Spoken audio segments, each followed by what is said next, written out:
ഇവിടെ ഇന്ന് ജനുവരി 20 ചൊവ്വാഴ്ച. അമ്മേ പരിശുദ്ധ അമ്മേ, അമ്മേ പരിശുദ്ധമേ, ദൈവമാതാവേ, കൃപാസനത്തിലൂടെ ഞങ്ങൾക്കും ഞങ്ങളുടെ ദേശത്തിനും അമ്മ മധ്യസ്ഥം തേടി തന്ന എല്ലാ അനുഗ്രഹങ്ങൾക്കും കൃപകൾക്കും ഞങ്ങളിപ്പോൾ ഹൃദയം നിറഞ്ഞ നന്ദി പറയുന്നു. അമ്മേ പരിശുദ്ധമേ, ദൈവമാതാവേ, 2004 ഡിസംബർ 7 ഉച്ചകഴിഞ്ഞ് 2:30 കൃപാസനത്തിൽ സംഭവിച്ച അമ്മയുടെ പ്രത്യക്ഷപ്പെടലിനെ കുറിച്ച് തിരുസഭയ്ക്ക് സമർപ്പിച്ചിരിക്കുന്ന പഠനരേഖകളുടെ മേൽ സഭാത്മകമായ പഠനം ആരംഭിക്കുവാൻ ഞങ്ങൾ പ്രാർത്ഥിക്കുന്നു. അമ്മേ പരിശുദ്ധമേ, ഭൂസ്വർലോകങ്ങളുടെ രാജ്ഞിയായ അങ്ങേയ്ക്ക് ഭൗമസംരക്ഷണത്തിനായി പ്രപഞ്ചപ്രകൃതിയെ തന്നെ തിരുസഭ പ്രതിഷ്ഠിക്കുവാൻ ഈ പ്രത്യക്ഷീകരണം വഴി ഇടയാക്കണമേ. പരിശുദ്ധമേ, ജപമാല മാതാവേ, സകല കൃപാസനം പ്രാർത്ഥനയോടും ചേർത്ത് ഞങ്ങളിപ്പോൾ പ്രാർത്ഥിക്കുന്ന ഈ കുടുംബത്തിന്റെ പ്രത്യേക നിയോഗം പറ മക്കളെ.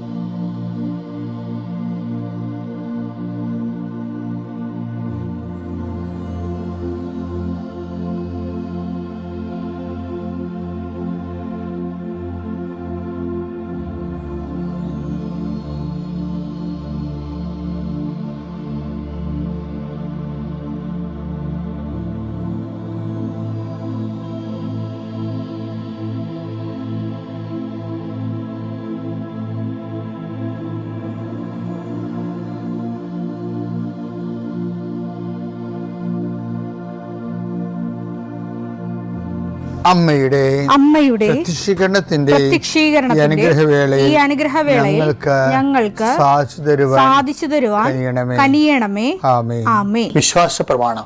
സർവശക്തനായ പിതാവും ആകാശത്തിന്റെയും ഭൂമിയുടെയും സൃഷ്ടാവുമായ ദൈവത്തിൽ ഞാൻ വിശ്വസിക്കുന്നു. അവിടുത്തെ ഏകപുത്രനും ഞങ്ങളുടെ കർത്താവുമായ ഈശോ മിശിഹായിലും ഞാൻ വിശ്വസിക്കുന്നു.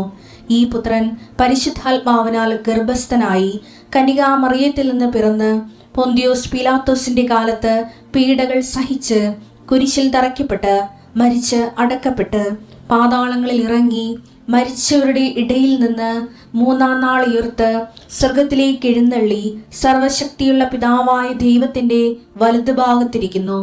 അവിടെ നിന്ന് ജീവിക്കുന്നവരെയും മരിച്ചവരെയും വിധിക്കുവാൻ വരുമെന്നും ഞാൻ വിശ്വസിക്കുന്നു.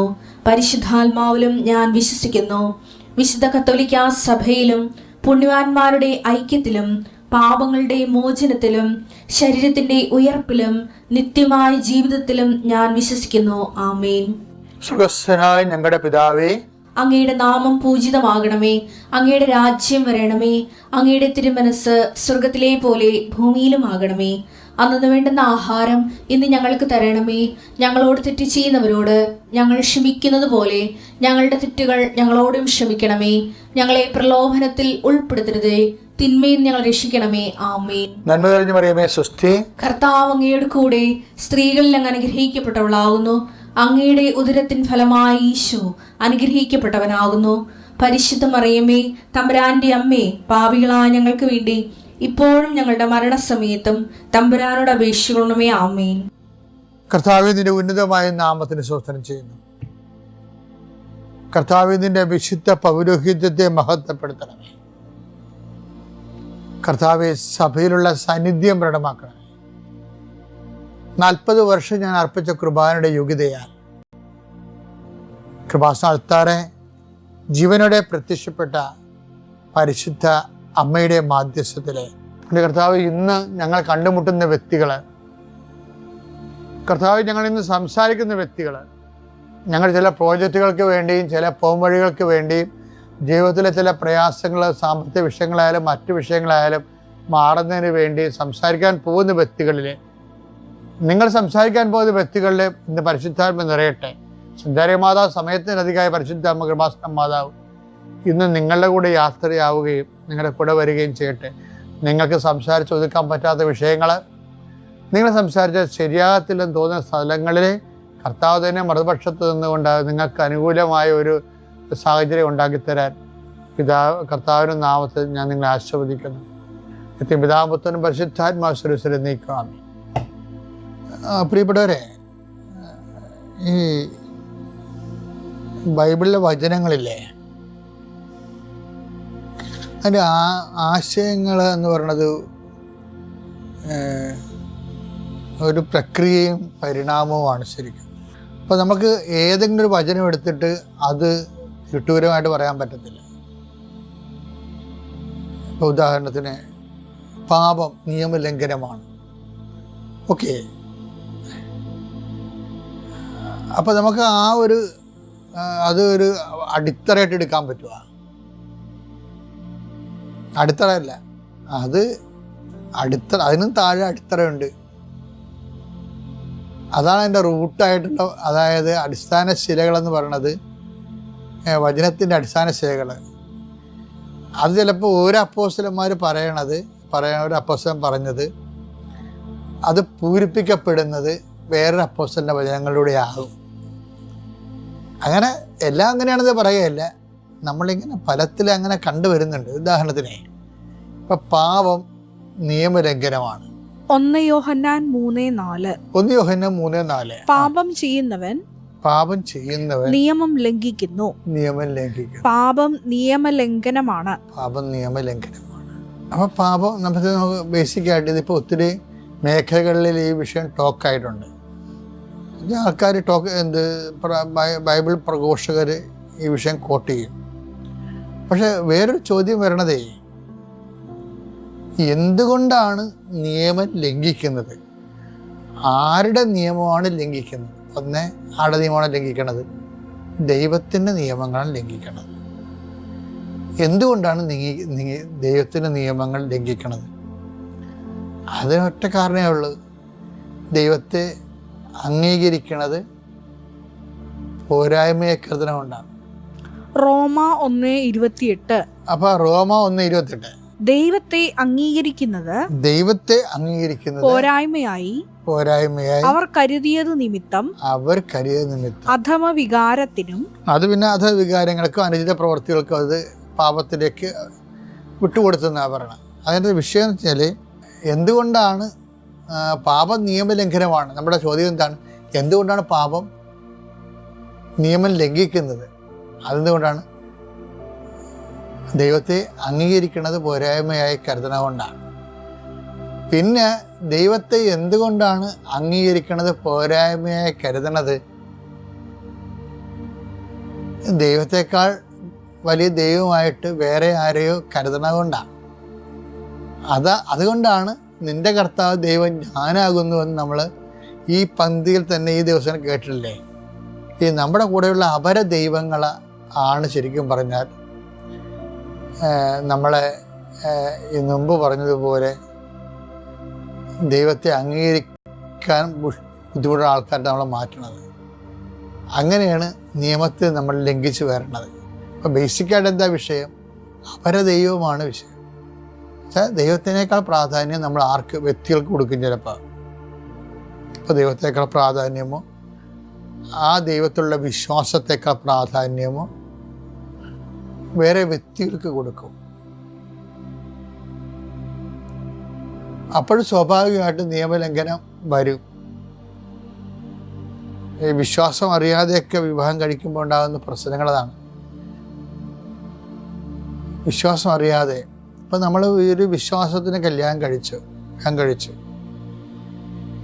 അപ്പോൾ ചിലർ നമ്മുടെ വിശ്വാസത്തിലേക്ക് തിരിച്ച് വരുമായിരിക്കും, ചിലർ വിശ്വാസത്തിലേക്ക് വരത്തില്ല. മറിച്ച് നിങ്ങളെ ആ വിശ്വാസത്തിലോട്ട് കൊണ്ടുപോകും. അത് നിങ്ങൾക്കും അറിയാം. അപ്പോൾ നിങ്ങളുടെ വിശ്വാസത്തെക്കുറിച്ച് നിങ്ങൾക്ക് ആഴമായ ബോധ്യങ്ങളില്ല എന്നതിൻ്റെ അർത്ഥം. ബോധ്യം അങ്ങനെയല്ല, ഇത് നിങ്ങൾക്ക് സൗകര്യപ്പെട്ടതുകൊണ്ട് വിശ്വാസത്തെ ദൈവത്തെ നിങ്ങൾ ഒഴിവാക്കണതാണ്. സെക്കൻഡായിട്ട് കാണുന്ന അവഗണിക്കുകയാണ് ശരിക്കും പറഞ്ഞത്, അംഗീകരിക്കാതിരിക്കുന്നതാണ്. അപ്പോൾ ഇത് ഇപ്പം പല ആൾക്കാരും ഇത് ലോകമല്ലേ ഇപ്പം പുതിയ കാലത്ത് ജാതി മതം ഉണ്ടാകുന്നൊക്കെ തിരക്കിയാലും അത് എനിക്ക് പറയാനുള്ള ഇത്രയേ ഉള്ളൂ. ദൈവത്തെ കാണാത്തത് കൊണ്ടും ദൈവത്തെ അറിയാത്തത് കൊണ്ടും ദാനമായി കിട്ടിയ വിശ്വാസത്തിന് വില അറിയാത്ത കൊണ്ടുമാണ് അവർ ദൈവത്തെ അവഗണിക്കണത്. അനുതാപം എന്ന് പറയുമ്പോൾ ഇങ്ങനെയുള്ളവർക്ക് അനുതാപം കിട്ടിയ വലിയ അനുഗ്രഹമാണ്. പക്ഷെ അനുതാപം കിട്ടുമ്പോൾ അനുതാപത്തിന് യോജിച്ച ഫലങ്ങൾ വേണം. അല്ല, വെറുതെ എനിക്ക് അനുതാപം ഉണ്ടെന്നൊരു കാര്യമില്ല. കാര്യം ബൈബിൾ നോക്കുന്നത് അനുതാപമല്ല, അനുതാപത്തിന്റെ ഫലങ്ങൾ. മത്തായി 3:8 മാനസാന്തരത്തിന് യോജിച്ച ഫലം പുറപ്പെടുവിക്കും. മാനസാന്തരത്തിന് ദുഃഖം പിടിച്ച് മനസ്സിൽ സങ്കടം പിടിച്ചെന്നൊരു കാര്യമില്ല, അതിൻ്റെ യോജിച്ച ഫലങ്ങളുണ്ട്. അതാണ് യോജിച്ച ഫലങ്ങൾ പുറപ്പെടുവിക്കണം. അപ്പം അനുതാപത്തോടെ ജീവിക്കണം, വിശ്വാസത്തെ കുഞ്ഞുങ്ങളെ വളർത്തണം, മേലുള്ള ജീവിതത്തിന് വിശുദ്ധി കീപ്പ് ചെയ്യണം. കുറേ കാര്യങ്ങളുണ്ട്. ഇതൊക്കെ പ്രാക്ടിക്കലല്ല, ഭയങ്കര പാടായിരിക്കും എന്ന് നമുക്ക് തോന്നും. പക്ഷേ നിങ്ങളൊന്ന് ചിന്തിച്ച് നോക്കിയേ, അപ്പനോ അമ്മയോ വിശ്വാസത്തിൽ ലൂസായിട്ട് വീട്ടിൽ സംസാരത്തിലുള്ളവരാണ് അവരുടെ മക്കളാണ് വിശ്വാസം നഷ്ടപ്പെടുത്തുന്നത്. പിന്നെ വേറെ ചില ആൾക്കാർ വിശ്വാസം തരും, അതായത് കുഞ്ഞുങ്ങൾക്ക് താറോവായിട്ട് അവർക്ക് വിശ്വാസം ഭാരമായിട്ട് കുഞ്ഞുനാളിൽ തന്നെ പ്രാർത്ഥനകളുടെ എണ്ണവും തീഷ്ണതയും കൂട്ടുന്ന ആൾക്കാരുണ്ട്. അപ്പോൾ ചില കുഞ്ഞുങ്ങൾക്ക് അതുമായിട്ട് യോജിക്കാൻ പറ്റാതെ അവർ മനസ്സുകൊണ്ട് വിശ്വാസത്തെ എതിർക്കും. കാരണം വിശ്വാസം ജീവിക്കുക എന്ന് പറഞ്ഞാൽ ചാലഞ്ച് അല്ലേ, റിസ്ക് അല്ലേ. മിഠായി തിരണ പോലെയും മദ്യം അടിക്കണ പോലെയൊന്നും അല്ലല്ലോ. അതിനെൻ്റെ റിസ്ക് ഉണ്ട്, ജീവിത രീതികളുണ്ട്. അതിൽ നിന്ന് ചാടി പുറത്ത് വീഴാൻ എല്ലാവർക്കും തോന്നും.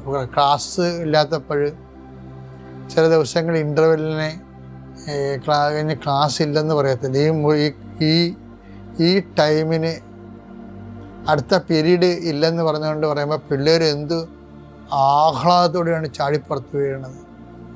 അപ്പോൾ ക്ലാസ് ഇരിക്കുന്നതിനേക്കാളും നല്ലത് കളിച്ച് നടക്കുന്നതാണ്. അത് തന്നെയാണ് ഇവിടെ സംഭവിക്കുന്നത്. വിശ്വാസത്തിൽ ജീവിക്കുന്നതിന് അതിൻ്റെതായിട്ടുള്ള കുറച്ച് പേയ്മെൻറ്റ്സുകളുണ്ട്. പക്ഷെ നമ്മൾ ഒരിക്കലത് കൊടുക്കാൻ തീരുമാനിച്ച് നമ്മൾ വിശ്വാസത്തിന് പേയ്മെൻറ്റ് കൊടുക്കുന്നവരാണ്, അതനുസരിച്ച് ജീവിക്കുന്നവരാണെന്ന് സമൂഹത്തിനല്ല മനസ്സിലാകേണ്ടത്. എല്ലാവരും കുടുംബക്കാരെ ബോധിപ്പിക്കാൻ വേണ്ടിയാണ് ചിലരൊക്കെ പള്ളിയിലൊക്കെ പോണതും കുമ്പസാരിക്കണൊക്കെ വരെ എന്തിനാണ്? അപ്പനും അമ്മനെയും ബോധിപ്പിക്കാനും. അപ്പനമ്മയുടെ കാലം കഴിയുമ്പോൾ അവർ സ്വന്തം സ്വഭാവം കാണിക്കും. അപ്പം അതുകൊണ്ട് അതല്ല ശരിക്കും വിശ്വാസത്തിൽ ജീവിതം എളുപ്പമാകുന്ന ഒരു സൂപ്പർ പണിയുണ്ട്. അത് വെച്ച് കഴിഞ്ഞാൽ വിശ്വാസ ജീവിതം എളുപ്പമാകാനുള്ള മാർഗം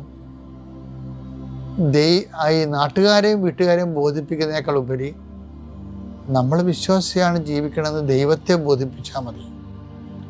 അപ്പം എന്താ സംഭവിക്കുന്നത്? ദൈവസഹായം വരും. നമുക്ക് ദൈവസഹായം കിട്ടാൻ എല്ലാ കാര്യങ്ങൾക്കും ദൈവസഹായം കിട്ടണമെന്ന് ഇല്ലാതെ ജീവിക്കാൻ പറ്റിയിടുന്ന് കണ്ടുപിടിച്ചതും അത് നമ്മളോട് പറഞ്ഞു തന്ന ഈശോയാണ്.